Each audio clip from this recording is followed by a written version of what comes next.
The bar was old. It had been standing on Nexus Station for almost 300 years. Aliens of all shapes and sizes had walked through its doors during that time. Traders came to make deals. Soldiers came to forget their wars. Refugees came to find peace. The bar had a name that translated roughly to the wandering void, and its owner was a creature made of living gel named, had seen everything in his long life. He thought nothing could surprise him anymore. He was wrong. The doors slid open, and a human walked in. Danny Cole was not a remarkable man by Earth standards. He was 34 years old. He had brown hair that was starting to show some gray. His face carried scars from a life that had not always been gentle. He stood about 6 feet tall and moved with the careful awareness of someone who had learned to watch his surroundings. He had served in the Marines for 8 years before leaving to find something else. That something else had brought him to the stars 3 years ago, when humanity made first contact with alien life. Most humans stayed close to Earth after first contact. The universe was big and strange and filled with things they did not understand. But Danny had never been good at staying in one place. He drifted from station to station, taking odd jobs and seeing what the galaxy had to offer. Tonight, he just wanted a drink. He did not notice the silence that fell over the bar when he entered. He did not see the way every alien in the room turned to look at him. He walked to the bar and sat down on a stool that was not quite designed for his body and asked for something strong. Stared at him. The bartender's gelatinous body rippled with colors that indicated extreme surprise. He had served thousands of species in his time, but he had never served a human before. He had only heard stories. He checked his database to confirm what his senses were telling him, and when the information appeared on his screen, his entire form shuddered. The creature sitting at his bar was from Earth, Sol 3, a Category 12 death world. The whispers started immediately. They spread from table to table like fire through dry grass. A merchant with 4 arms and eyes like cut crystal leaned toward his companion and asked if he was seeing correctly. His companion, a tall and thin with pale blue skin, confirmed that yes, there was indeed a Death World native sitting at the bar as calmly as if this were normal. Death worlds were rare. Most planets that developed life did so under relatively stable conditions, moderate temperatures, calm weather patterns, predictable seasons. Evolution on such worlds produced creatures that were adapted to comfort and safety. But some planets were different. Some planets seemed designed by a cruel universe to test the limits of what life could endure. Earth was one of those planets. The Galactic Concord had a classification system for dangerous worlds. Category 1 was mildly hazardous. Category 5 was considered extremely dangerous. Category 10 was thought to be the upper limit of what any intelligent species could survive. Earth was a Category 12. It should not have produced intelligent life at all. The data on Earth was terrifying to anyone who read it. The planet had extreme temperature variations that ranged from burning heat to freezing cold. Its atmosphere contained a highly reactive gas called oxygen that would poison most species. The planet's surface was constantly shifting due to tectonic activity, producing earthquakes and volcanic eruptions. Massive storms swept across its oceans and continents with devastating force. And perhaps worst of all, the planet's ecosystem was a nightmare of predators and parasites and venomous creatures that had spent millions of years evolving better ways to kill each other. Humans had evolved in this hell. They had not just survived it, they had conquered it. They had spread across every continent, adapted to every climate, and bent the planet to their will through sheer stubborn refusal to die. And now one of them was sitting at the bar asking for whiskey. Finally found his voice and poured Danny a glass of something amber-colored. It was not whiskey, but it was close enough. Danny took a sip and nodded in approval. He still had not noticed that everyone in the bar was watching him with a mixture of fear and fascination. A merchant named Vex gathered his courage and approached. He was a successful trader who had dealt with dangerous species before. He had negotiated with warriors and bargained with pirates, but something about this human made his four hands tremble slightly. Vex introduced himself and asked if he could buy the human a drink. Danny looked at him with mild surprise and said sure. He was not used to aliens being friendly.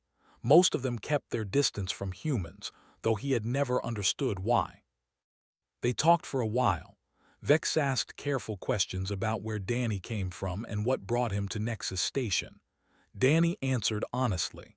He told the merchant about Montana, the place where he grew up. He described the mountains and the forests and the rivers. He talked about hunting elk with his father and fishing for trout in cold streams. Vex listened with growing unease. The human was describing a childhood spent in wilderness filled with large predators. He mentioned bears and mountain lions as casually as if they were minor inconveniences. He spoke of winter storms that buried houses in snow and summer fires that consumed entire forests. And through it all, he smiled as if these were fond memories. The merchant excused himself after an hour of conversation. He needed time to process what he had learned. He returned to his table and sat in silence while his companion asked what was wrong. Vex said he had just spoken with a survivor, not a survivor of war or disaster, though the human had experienced those too. He was a survivor of something far worse. He was a survivor of Earth itself. Every day of his life had been a battle against a world that wanted to kill him, and he had won that battle so many times that he no longer even recognized it as a struggle. The companion asked what that meant for the rest of the galaxy.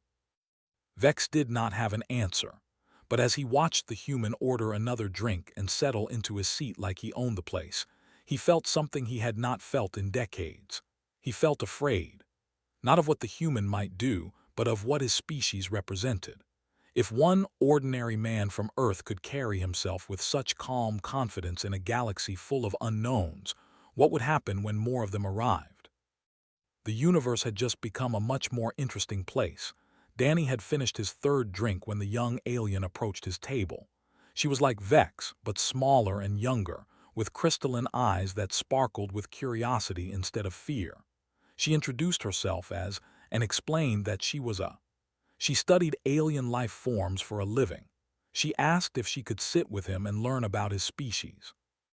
Danny shrugged and gestured to the empty seat across from him. He had nothing better to do, and she seemed nice enough. He told her to ask whatever she wanted. Pulled out a small recording device and set it on the table. She wanted to document this conversation for her research. Danny said that was fine with him. He had no secrets worth keeping. She started with simple questions. How old was he? Where did he grow up? What was his childhood like? Danny answered each one without much thought. He told her he was 34. He grew up in Montana, a rural area in a country called the United States. His childhood had been normal by his standards. He went to school. He helped on his family's small farm. He learned to hunt and fish and fix things that broke. Eyes grew wider as he spoke. She asked him to describe hunting in more detail. Danny thought about it for a moment, then told her about the first time his father took him out to hunt deer. He was 10 years old. They woke up before dawn and hiked into the mountains, carrying rifles and supplies.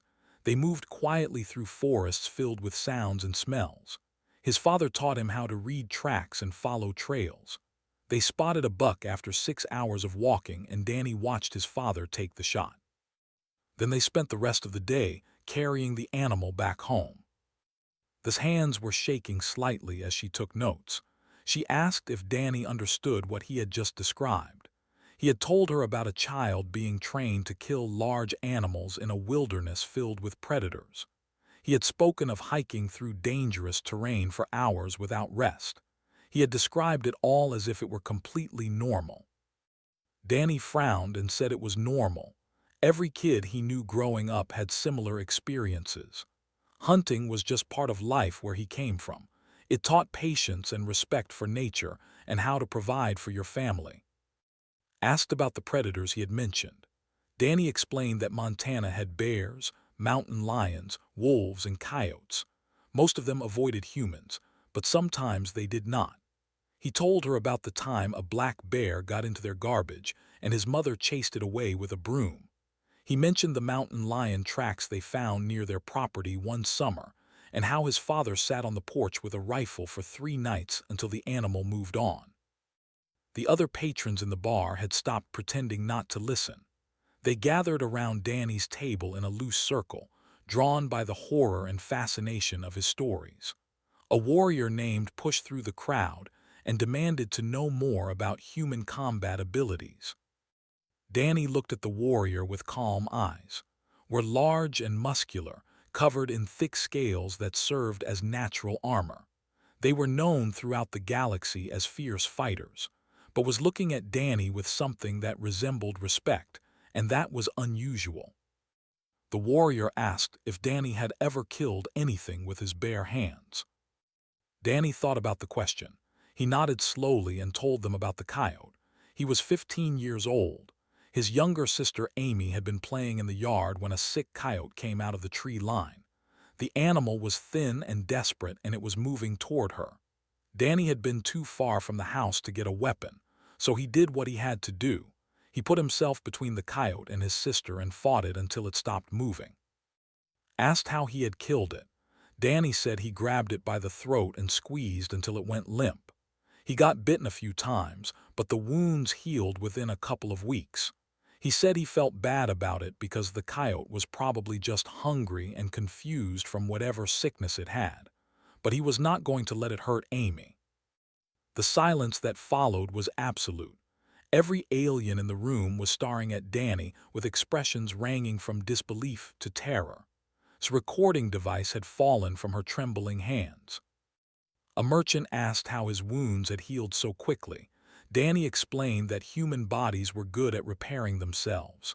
Cuts closed up, broken bones mended, illnesses passed. He mentioned breaking his arm when he was 12 after falling out of a tree. It hurt a lot for a few weeks, but then it was fine. Found her voice and asked Danny to repeat what he had said. He had broken a bone and it healed on its own. Danny confirmed this and said human bones could heal from most fractures given enough time. He did not understand why this was surprising. He explained that most species in the galaxy did not have such advanced regenerative abilities. A broken limb was often a permanent disability without extensive medical intervention. The idea that a creature could simply heal from such an injury naturally was remarkable. Danny shrugged and said humans were tough. They had to be. Earth did not give you much choice in the matter. You either learned to survive or you did not survive at all. Spoke again. He said his people had always believed themselves to be the strongest warriors in the galaxy. They trained from birth to fight and kill. They had conquered dozens of worlds, but he had never met a species that trained their children to hunt predators and could heal from injuries that would cripple a. He asked Danny what would happen if humans ever decided to go to war with the rest of the galaxy. Danny finished his drink and set the glass down carefully. He looked at the warrior with steady eyes and said he hoped that would never happen. Humans had spent most of their history fighting each other. They were very good at war. They had weapons that could crack planets and the will to use them if pushed far enough. But more than anything, they were tired of fighting. They had come to the stars looking for something better. The crowd parted slightly as Danny stood up and walked to the bar for another drink. Behind him, began writing furiously in her notes. She had come looking for data about an interesting species.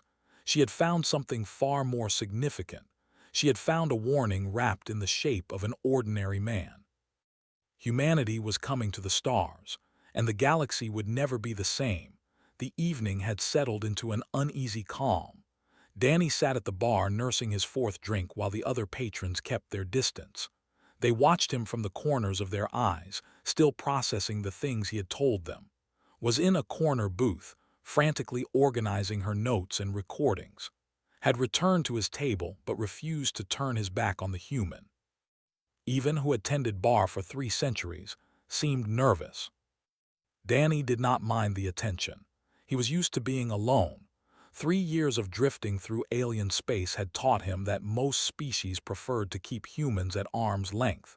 He understood their caution even if he did not share it. From their perspective, he was the strange one. He was the creature from a nightmare world who should not exist. He was thinking about ordering food when the doors exploded inward. 7 figures stormed into the bar. They were a species known throughout the outer systems for piracy and violence. Their bodies were covered in dark green scales, and their faces were flat with wide mouths filled with sharp teeth. Each of them carried a weapon: plasma rifles, shock batons, blades made from some kind of black metal that seemed to absorb light. The leader was the largest of them. He had scars running across his face, and one of his eyes was replaced with a glowing red implant. His name was, and he had terrorized this sector for nearly 2 decades. Station security knew better than to challenge him directly. The Conquered had a bounty on his head, but no one had ever been brave enough or stupid enough to try collecting it. Announced their presence with a roar. He said everyone in the bar would hand over their valuables, credits, jewelry, data chips, anything of worth. Anyone who resisted would be made an example of. He had done this many times before. He knew how it worked. Civilians always, they were soft and weak and terrified of pain. This would be easy. The aliens in the bar moved immediately. They reached into their pockets and pouches and produced whatever they had. Some of them were crying. Others were frozen with fear. Vex handed over a pouch of credit chips without meeting the pirate's eyes. Clutched her recording device, the only thing she could not bear to lose, and hoped they would not notice it. Danny did not move. He sat at the bar with his drink in his hand, watching the scene unfold with mild interest. He had seen men like before. Not, of course, but the type was universal. Bullies who used fear and violence to take what they wanted. They existed on every world and in every species. Danny had dealt with them his whole life. Noticed the human stillness. He pushed through the crowd and approached the bar, his red eye glowing brighter with anger. He demanded to know if this soft-skinned creature was deaf or simply too stupid to understand the situation.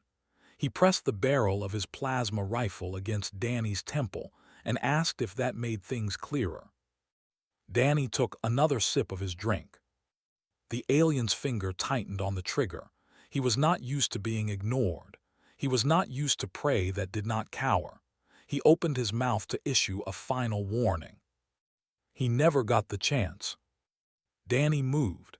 Not quickly by human standards, but to the aliens watching, he seemed to blur.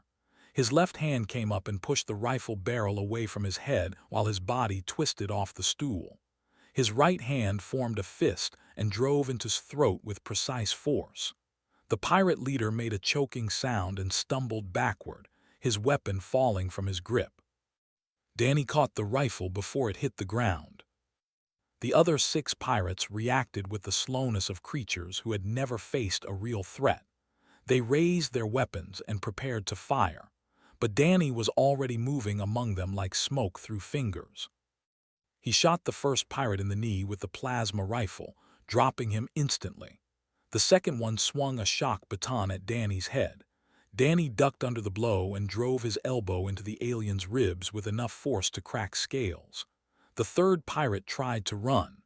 Danny grabbed him by the back of his armor and threw him into the fourth one, sending them both crashing into a table. 11 seconds. That was how long the fight lasted. Danny had counted without meaning to.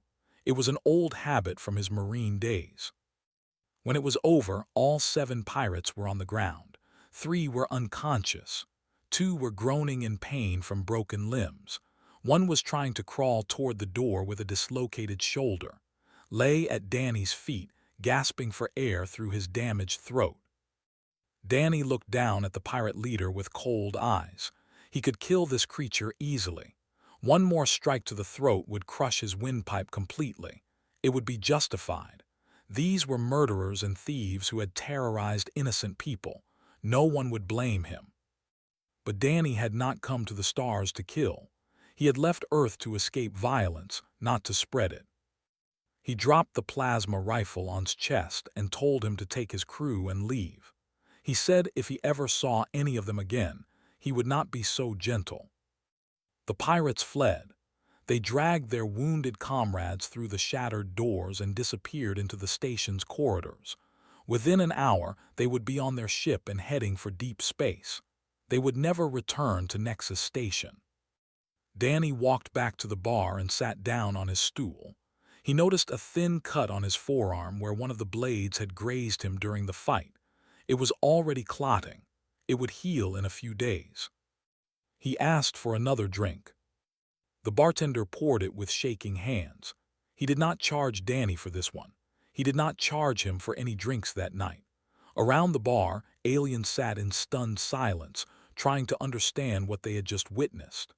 A single human, unarmed and unprepared, had defeated 7 armed raiders in less time than it took to draw breath. His recording device had captured everything. She stared at the footage on her screen and felt her understanding of the universe shift beneath her feet. She had studied hundreds of species.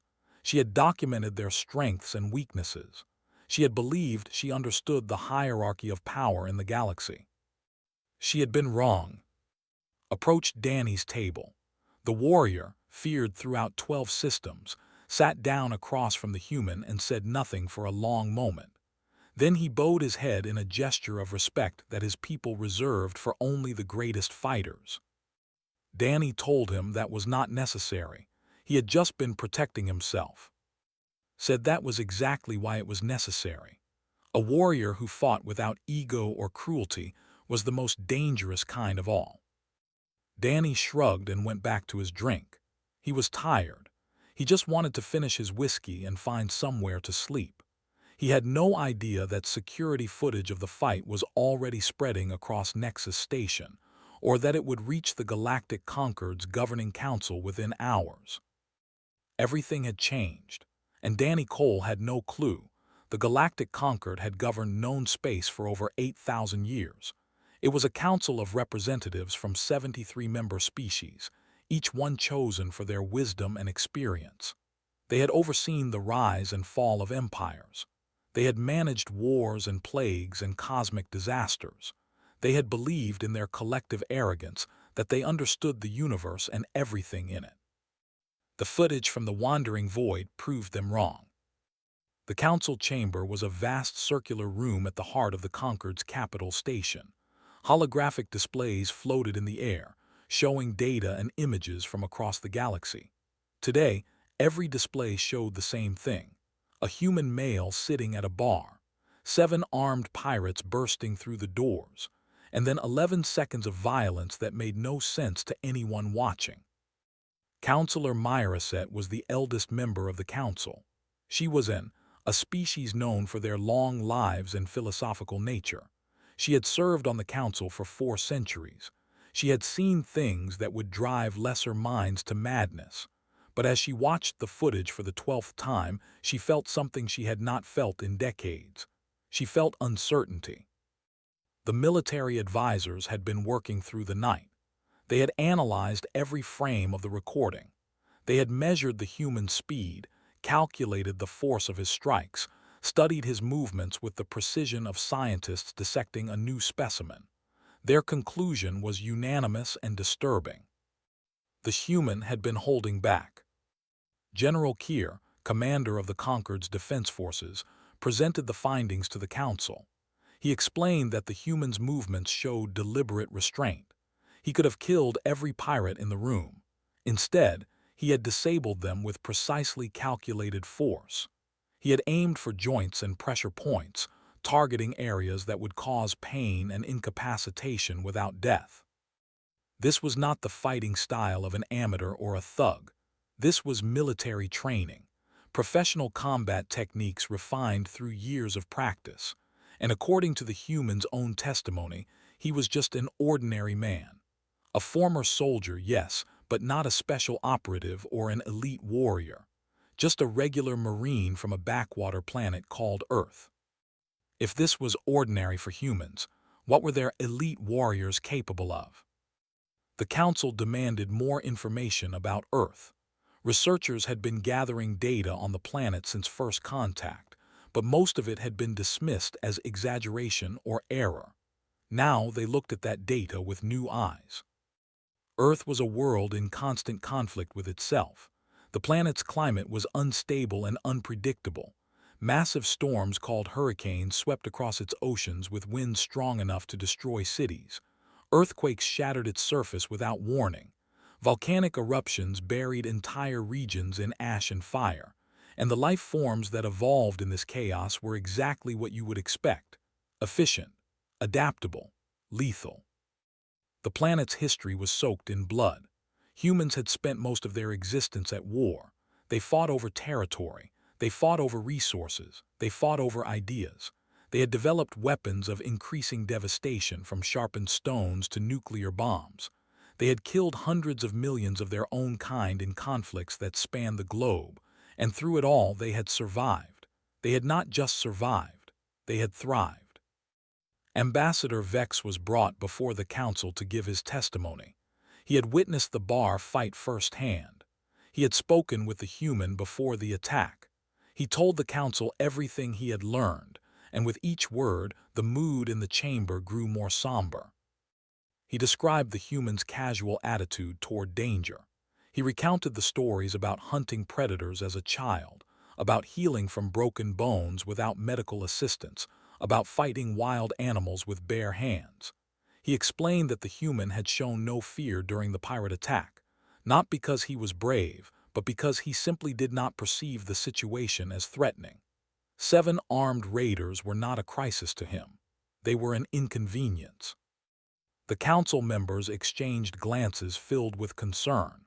Some of them had wanted to treat humanity as a primitive species, a curiosity to be studied from a safe distance. Others had proposed limiting their expansion into conquered space, fearing what they might become. A few extremists had even suggested more drastic measures. All of those options seemed foolish now. Counselor Myraset rose from her seat and addressed the assembly. She spoke with the calm authority of someone who had guided civilizations through darkness before. She said the council faced a choice. They could view humanity as a threat to be contained or destroyed. They could try to limit their growth and suppress their potential. They could treat them as enemies. Or they could do the opposite. She explained her reasoning carefully. Humans were products of a world that had tried to kill them every day of their existence. They had evolved not just to survive, but to overcome. They were strong, resilient, and creative in ways that most species could not imagine. They were also, by all accounts, deeply social creatures who valued connection and cooperation. They did not want to be alone in the universe. They wanted to belong. If the conquered welcomed humanity as partners and allies, they would gain access to that strength and resilience. They would have defenders who could face threats that would annihilate other species. They would have friends who had survived the worst the universe could offer and emerged stronger. But if the conquered made enemies of humanity, they would face a species that had spent its entire history learning how to fight and win against impossible odds. A species that had developed weapons capable of cracking planets. A species that had nearly destroyed itself twice and had rebuilt both times. A species that would never, ever give up. The council voted that night. It was not unanimous. Some members clung to their fear and suspicion, but the majority understood what Counselor Myraset had explained. They understood that some forces in the universe could not be controlled. They could only be guided. They could only be befriended. The decision was made. The Galactic Conquered would open its borders to humanity. Full diplomatic relations would be established. Trade agreements would be offered. Cultural exchanges would be encouraged. For the first time in 8,000 years, a Death World species would be welcomed into civilized space not as a threat or a curiosity, but as equals. On Nexus Station, Danny Cole slept in a cheap rented room, unaware that his bar fight had just changed the course of galactic history. He dreamed of Montana and mountains and the sound of wind through pine trees. He had no idea that he had become the most important human in the galaxy, or that everything he knew was about to change. The stars were watching, and they had finally noticed humanity. 6 months had passed since the night at the Wandering Void. Danny Cole stood on the observation deck of a diplomatic vessel called the Horizon's Edge, watching Earth turn slowly against the black canvas of space. From up here, his home world looked peaceful: blue oceans, green continents, white clouds swirling in endless patterns. You could not see the storms or the earthquakes or the predators from this distance. You could only see the beauty. He was not alone on the deck. A woman named Moore stood beside him, her eyes fixed on the same view. She was 31 years old, a diplomat from Austin who had been assigned to help manage humanity's sudden rise in galactic importance. She had arrived on Nexus Station 3 months ago, and she had been working with Danny ever since. It turned out that accidentally becoming the face of humanity among the stars came with responsibilities. The Galactic Concord wanted ambassadors. They wanted liaisons. They wanted someone who could help bridge the gap between their ancient civilizations and the young species from the Death World. Danny had tried to explain that he was not qualified for any of this. He was just a drifter who had wandered into the wrong bar at the right time. Nobody listened. Told him to stop complaining. She said he was better at this than he realized. Aliens respected him. They trusted him, not because of his title or his words, but because of who he was. He had shown them what humans were made of without trying to impress anyone. He had just been himself. Danny shrugged and said that was the problem. He was still just himself. He had not changed. The galaxy's perception of him had changed, but he was the same man who grew up in Montana and served in the Marines and drifted through space looking for something he could not name. He did not feel special. He did not feel important. Smiled and said that was exactly why he was perfect for this job. The observation deck's doors opened and entered. The young had become something of a celebrity in her own right. Her research on humans had been published across 12 systems. She was considered the leading expert on Death World biology, and her work had helped the Conquered understand what they were dealing with. She approached Danny with in her hands and excitement in her crystalline eyes. She told them the trade agreements had been finalized. Earth would receive access to advanced medical technology, faster-than-light communications, and membership in the Concord's research networks. In exchange, humanity would share their unique perspective and their genetic information for study. Scientists across the galaxy were eager to understand how a species could evolve such remarkable healing abilities and environmental adaptability. Danny asked if that was a good deal, said it was better than good. It was the foundation of everything they had hoped for when humanity first reached the stars. They were not just visitors anymore. They were members of a galactic community. They belonged.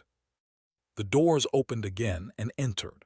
The warrior had resigned his commission with the Conquered military and requested assignment to the human liaison team. When asked why, he had simply said that he wanted to learn from the best. He had been training with Danny for the past 4 months, and in that time, he had gained more combat wisdom than in his previous 50 years of service. He told Danny that a message had arrived from the council. They wanted to formally invite a human delegation to the Concord's capital station. It would be the first time humans set foot in the heart of galactic civilization. It would be a moment that historians would remember for thousands of years. Danny looked out at Earth and felt a strange weight settle on his shoulders. He had never wanted any of this. He had just wanted a drink and some peace. Instead, he had become a symbol, a representative of everything his species could be. He asked if she remembered what life was like before first contact. She said she did. She remembered being a junior diplomat shuffling papers in a government office, dreaming of something bigger. She remembered the day the news broke that aliens were real. She remembered the fear and the wonder and the hope that had swept across the planet. Danny said he remembered too. He had been on a fishing trip when it happened. He was sitting by a river in Montana watching the water flow past when his phone buzzed with the news. He had not believed it at first. Nobody did. But then the footage started coming in. Ships in orbit, messages from beyond the solar system, proof that humanity was not alone. He had joined the space program 6 months later, not because he wanted to be a hero or an explorer. He just wanted to see what was out there. He wanted to know what the universe looked like beyond the tiny world that had shaped him. Now he knew. The universe was vast and strange and filled with wonders he could not have imagined. It was also filled with creatures who looked at humanity with fear and awe, who saw something in them that they could not see in themselves. They saw survivors. They saw warriors. They saw a species that had crawled out of hell and reached for the stars.